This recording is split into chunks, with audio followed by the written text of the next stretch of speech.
Good morning. Optical fibre के कुछ points को हमने जानने का प्रयास किया। For example the critical angle.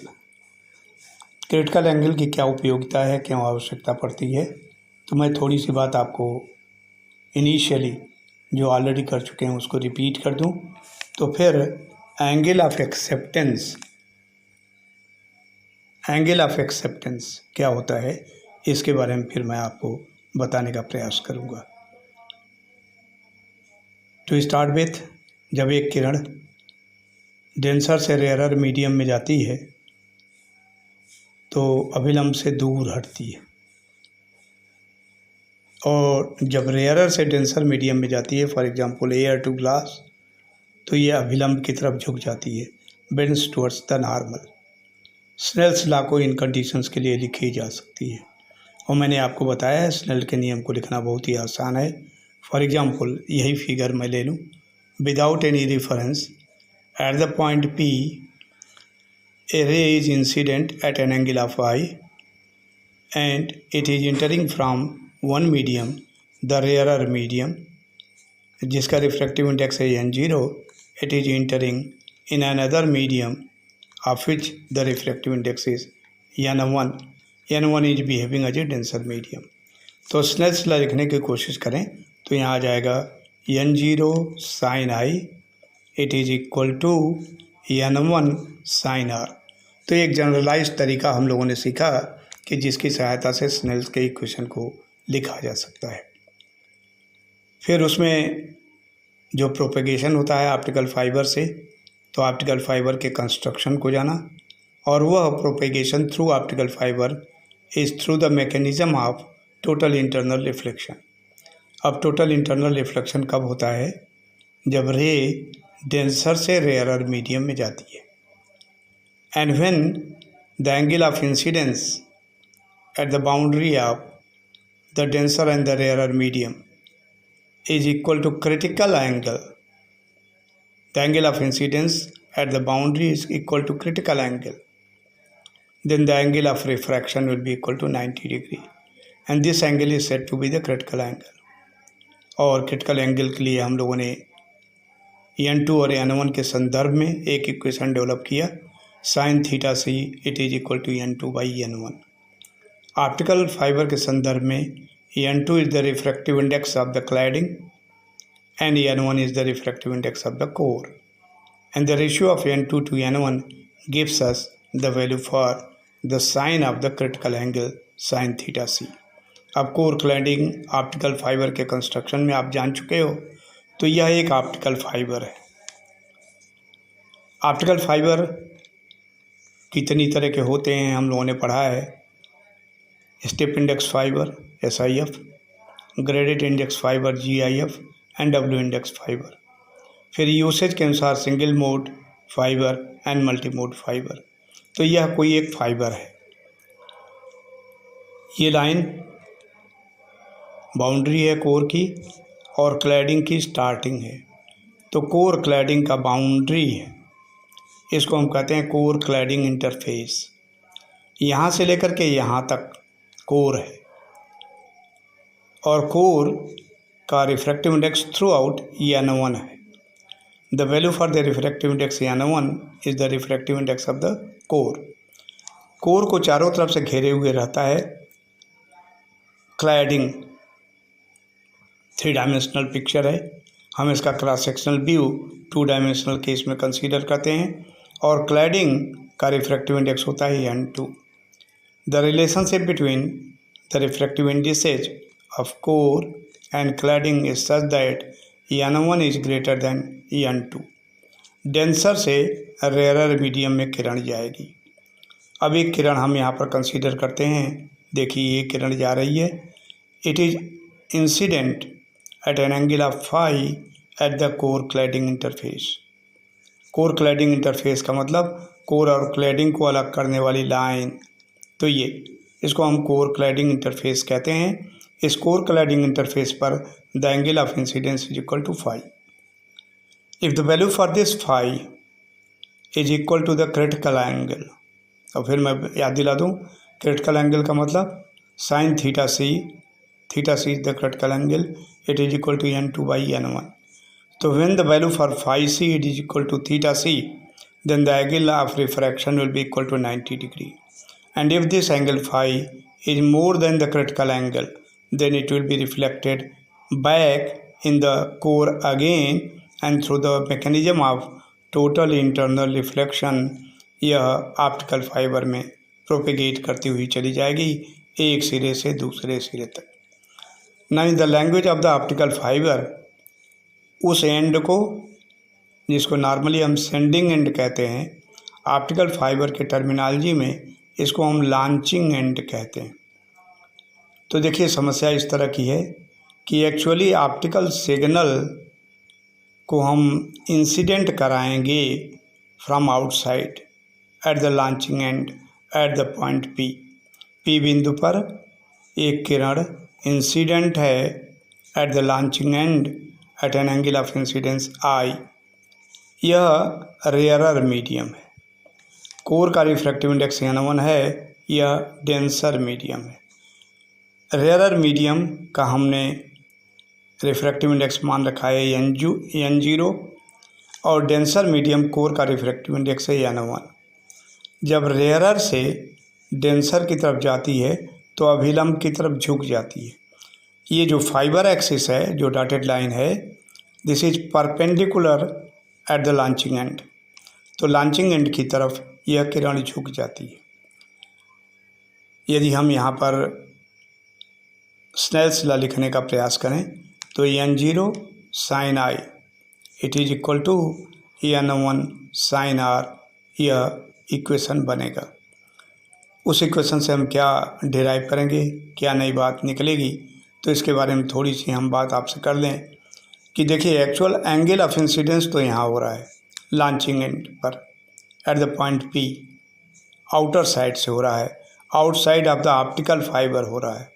और एक्चुअली हमको कंसीडर करना है इस एंगल फाई को, कि इस एंगल फाई की वैल्यू, ये भी एंगल ऑफ इंसिडेंस है inside the optical fibre eight the core cladding interface पर ही है। इस फाई की वैल्यू थीटा सी कम से कम होनी चाहिए, और यदि फाई की वैल्यू थीटा सी हो जाती है तो ये फिर रे एंगल ऑफ रिफ्रैक्शन 90 डिग्री हो जाएगा। तो कोर क्लैडिंग बाउंड्री के लांग, इंटरफेस के लांग ये चलती हुई चली जाएगी।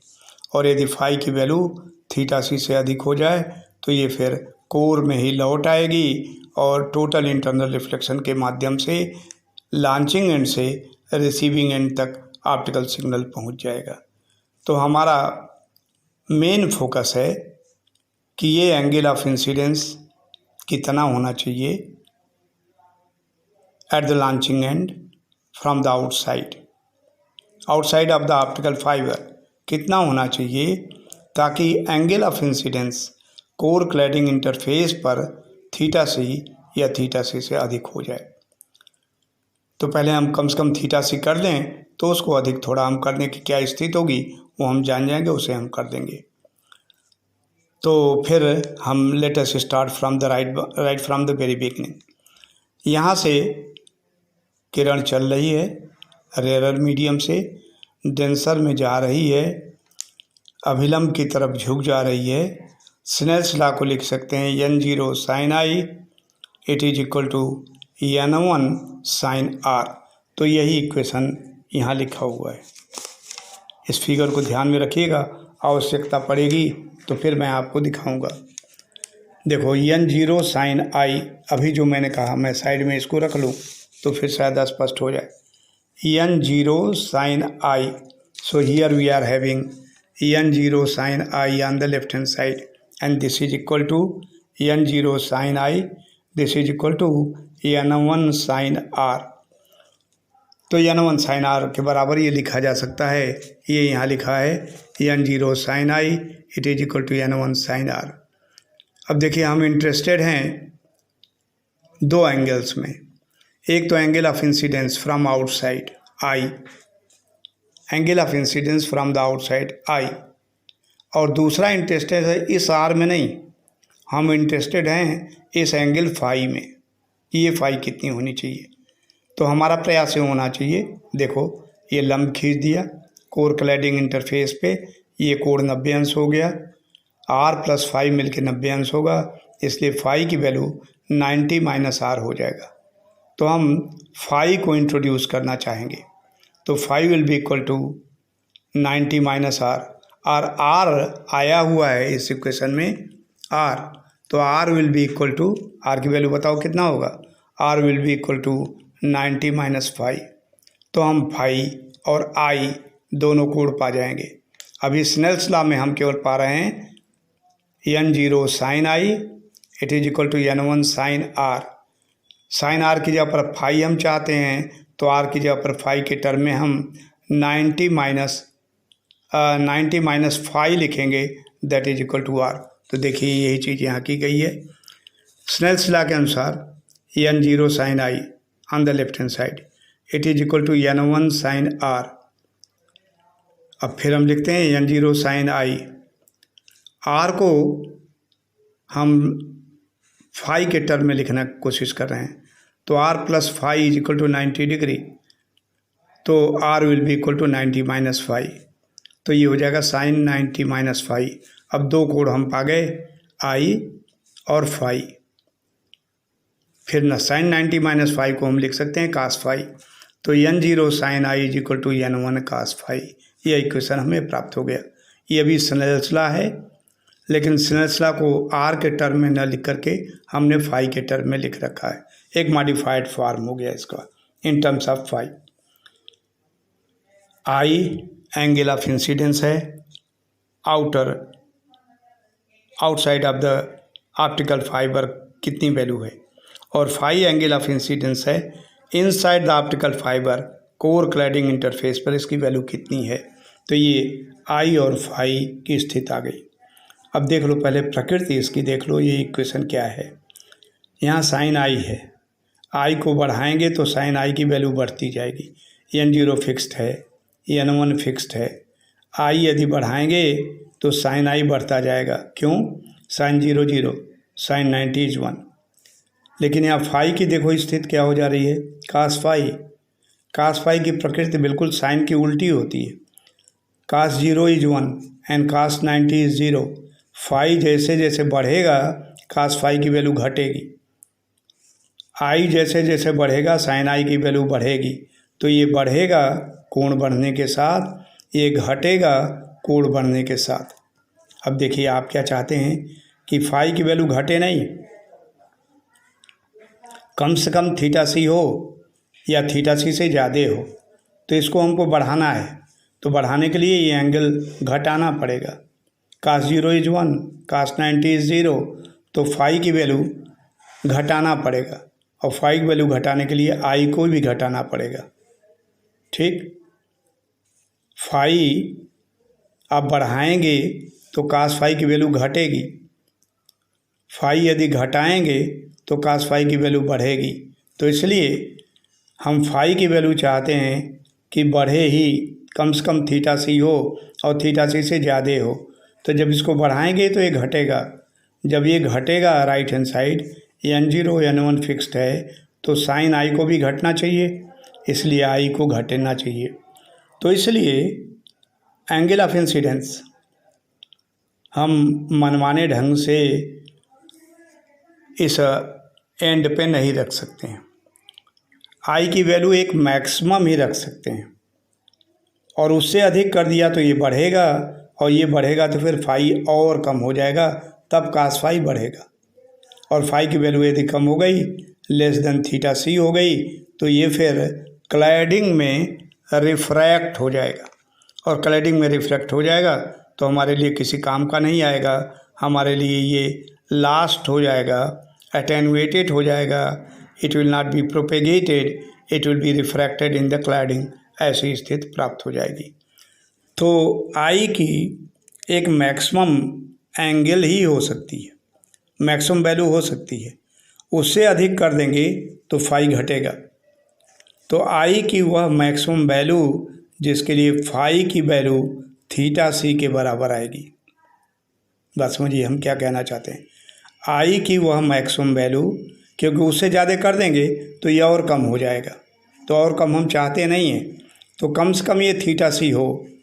तो फाई की वैल्यू थीटा सी होने के लिए आई की वह मैक्सिमम वैल्यू जिसके लिए उस मैक्सिमम एंगल के करस्पॉन्डिंग फाई की वैल्यू थीटा सी आ जाए, इस एंगल को हम एंगल ऑफ एक्सेप्टेंस कहते हैं।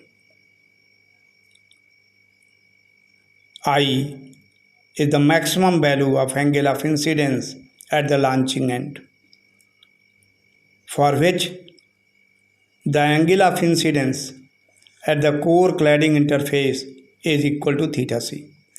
I का वह अधिकतम मान जिस अधिकतम मान के लिए फाई का मान थीटा सी के बराबर हो जाए। ध्यान रखिएगा दोनों एंगल ऑफ इंसिडेंस हैं। ये एंगल ऑफ इंसिडेंस है लॉन्चिंग एंड पर from the outside of the optical fibre, और ये एंगल ऑफ इंसिडेंस है with in the optical fibre eight the core cladding interface. तो लॉन्चिंग एंड पर एंगल ऑफ इंसिडेंस का वह अधिकतम मान जिसके लिए कोर क्लैडिंग इंटरफेस पर एंगल ऑफ इंसिडेंस का मान थीटा सी के बराबर हो जाए, उस एंगल को हम कहते हैं एंगल ऑफ एक्सेप्टेंस। तो देखिए when I is equal to the angle of acceptance को हम लिखते हैं theta A. Theta is the angle, A is the acceptance, theta is the angle, C is the critical angle. तो angle of acceptance के लिए हम लिखते हैं थीटा ए। तो when I is equal to the angle of acceptance theta A, then phi will be equal to theta C. यही मैं कह भी रहा था, आई का वह मान, और ये अधिकतम ही होगा क्योंकि उससे अधिक कर दोगे तो ये कम हो जाएगा, तो हम कम चाहते नहीं। तो आई का वह मान हम एंगल ऑफ एक्सेप्टेंस कहते हैं जिसके लिए फाई की वैल्यू थीटा सी के बराबर हो जाए। 10 फ्रॉम एबव इक्वेशन, इसलिए इस इक्वेशन से हो जाएगा। आई की जगह पर रख दें हम थीटा ए माने एंगल ऑफ एक्सेप्टेंस, तो फाई की वैल्यू थीटा सी के बराबर हो जाए। तो ये इक्वेशन हो गया n0 sine theta A it is equal to n1 cos theta C. बात समझ में आई? n0 sine theta A it is equal to n1 cos theta C. मैं पुनः इस मैथमेटिकल इक्वेशन में एक्सप्लेन कर दूं। n0 is the reflective index of the rarer medium. Theta A is the angle of incidence at the launching end जिसके लिए phi की value theta C हो जाए। So n1 is the refractive index of the core and theta C is the angle of incidence at the core cladding interface. ये स्थित हो जाती है n0 sine theta A it is equal to n1 cos theta C. अब इसमें देखो 3 condition हो सकती है। Angle of incidence theta A से ज़्यादा हो, तो if angle of incidence is more than theta A, देखो थीटा ए से ज़्यादा होगा तो ये बढ़ जाएगा, और इसको बढ़ाने के लिए फिर cos 0 1 होता है तो थीटा सी को घटाना पड़ेगा। तो if I angle of incidence is more than theta A, the value for theta C will be less than theta C, the value for phi will be less than theta C. और less than theta C हो गया, देखो यहाँ पर less than theta C हो गया तो cladding में रिफ्रैक्ट हो जाएगा, हमारे किसी काम का नहीं आएगा। तो पहला कंडीशन देखिए यही लिखा है, if I is greater than theta A, in this case phi will be less than theta C. ये थीटा सी से कम हो जाएगा फाई की value. The optical signal will be refracted in the cladding, consequently the signal will not be propagated. किस condition में? When I is greater than theta A. दूसरा condition है when angle of incidence I it is equal to theta A, तो the angle phi, the angle of incidence at the core cladding interface, it will be equal to theta c and it will be propagated just along the boundary of the core cladding interface।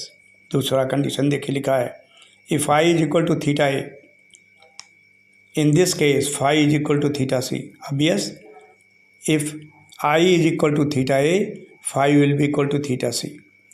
the optical signal will be moving along the core cladding interface of the optical fiber, R की value 90 degree इसमें आ जाएगी। तो एक condition हो गया I greater than theta A, घटा रहे हो अब I is equal to theta A. और तीसरा कंडीशन यदि ले लें I is less than theta A, angle of incidence, तीसरा case angle of incidence it is less than theta A. Theta A क्या है? Angle of acceptance. Angle of acceptance से बड़ा हो तो क्या होगा? कंसीडर आपने किया आई एंगल ऑफ एक्सेप्टेंस के बराबर हो तो क्या होगा? अब I is less than theta A, और I is less than theta A यदि हो जाए, I is less than theta A हो जाए तो phi will be greater than theta C, and phi will be greater than theta C तो क्या होगा? टोटल इंटरनल रिफ्लेक्शन हो जाएगा, और यह टोटल इंटरनल रिफ्लेक्शन के माध्यम से सिस्टम में ऑप्टिकल फाइबर के लेंथ के लॉन्ग बढ़ती हुई चली जाएगी, ये स्थिति आएगी। तो तीसरा केस देखिए यही लिखा है, if I is less than theta A, in this case phi will be greater than theta C. तीनों केस आ गया, मैं यहीं समराइज कर दूं। I is greater than theta A, phi will be less than theta C, refract हो जाएगी cladding में। I is equal to theta A, phi will be equal to theta C, core cladding interface के along ये चलता हुआ चला जाएगा। And if I is less than theta A, तो फाई की वैल्यू थीटा सी से अधिक होगी। The optical signal will suffer total internal reflection and will propagate along the length of the optical fiber through the mechanism of TIR। तो अब हमें करना क्या है? इसीलिए उसको एंगल ऑफ एक्सेप्टेंस कहा, उस एंगल को एंगल ऑफ एक्सेप्टेंस कहा कि यह मैक्सिमम एंगल है of angle of incidence at the launching and. Launching end पर ये अधिकतम एंगल ऑफ इंसिडेंस है, उससे यदि अधिक कर देंगे तो पहला case I is greater than theta A यदि कर देंगे तो phi will be less than theta C, refract हो जाएगा क्लैडिंग में। So that's why this theta A is the maximum angle of incidence at the launching end, जिसके लिए angle of incidence at the core cladding interface will be equal to theta C. ठीक, तो इसलिए theta ए की परिभाषा यदि आपसे पूछा जाए, theta A means angle of incidence, angle of incidence की परिभाषा आपसे पूछी जाए तो आपको लिखना ये मस्ट होगा, it is the maximum angle of incidence at the launching end. तो देखिए क्या लिखा है, based on these conditions a definition for the angle of acceptance theta A can be made. Theta A के लिए एक डिफिनेशन दी जा सकती है, angle of acceptance theta A is the maximum angle, मैंने कहा ना मैक्सिमम लिखना आवश्यक होगा, उससे अधिक कर दोगे तो फाई की वैल्यू थीटा सी से कम हो जाएगी, और कम हो जाएगी तो रिफ्रैक्ट हो जाएगा। So is the maximum angle of incidence at the launching end for which the angle of incidence phi at the core cladding interface is equal to theta C. Obviously, the condition for the propagation of optical signal is I is less than or equal to theta a। दूसरा और तीसरा condition केवल ऐसा होगा जिसमें optical signal propagate करेगा। यदि I is equal to theta A के बराबर है तो फाई की वैल्यू थीटा सी के बराबर आएगी। I की वैल्यू लेस देन थीटा ए है तो फाई की वैल्यू ग्रेटर देन थीटा सी होगा, और टोटल इंटरनल रिफ्लेक्शन हो जाएगा। तो ये कंडीशन है for the propagation of the optical signal along the length of the optical fiber that I is less than or equal to theta a using the relation already established above। फिर उसी equation का प्रयोग करते हैं, n0 sine theta ए, जिससे तीन condition निकाला, फिर थीटा ए की डिफिनीशन दिया, तो n0 sine theta A it is equal to n1 cos theta C. तो इसी को मैंने फिर प्रयोग कर दिया है, n0 sine theta A it is equal to n1 cos theta C. अब cos थीटा सी की वैल्यू हमको नहीं पता है, थीटा सी को हम जानते हैं क्रिटिकल एंगल होता है, तो क्रिटिकल एंगल के लिए एक परिभाषा हम जानते हैं, sine theta C it is equal to n2/n1। So let us write cos theta C in terms of sine theta C. So n0 sine theta A it is equal to n1 square root 1 minus sine square theta C, ऐसा लिख सकते हो। तो फिर n0 की value 1 है, launching end पर medium air है, एयर के लिए n0 की value 1, so sine theta is equal to n1 times square root 1 minus n2 by n1 whole square, since n0 is 1 for air, और sine theta it is equal to square root of n1 square minus n2 square. तो इस तरह से theta ए की value निकाली जा सकती है, किसकी सहायता से? फिर refractive index of the core n1 and the refractive index of the cladding n2 की सहायता से निकाल सकते हो। n2 और n1 की सहायता से ही क्रिटिकल एंगल निकलेगी, sine theta c is equal to n2 by n1, और n1 और n2 की सहायता से ही एक्सेप्टेंस एंगल निकलेगा, sine theta A it is equal to square root of n1 square minus n2 square.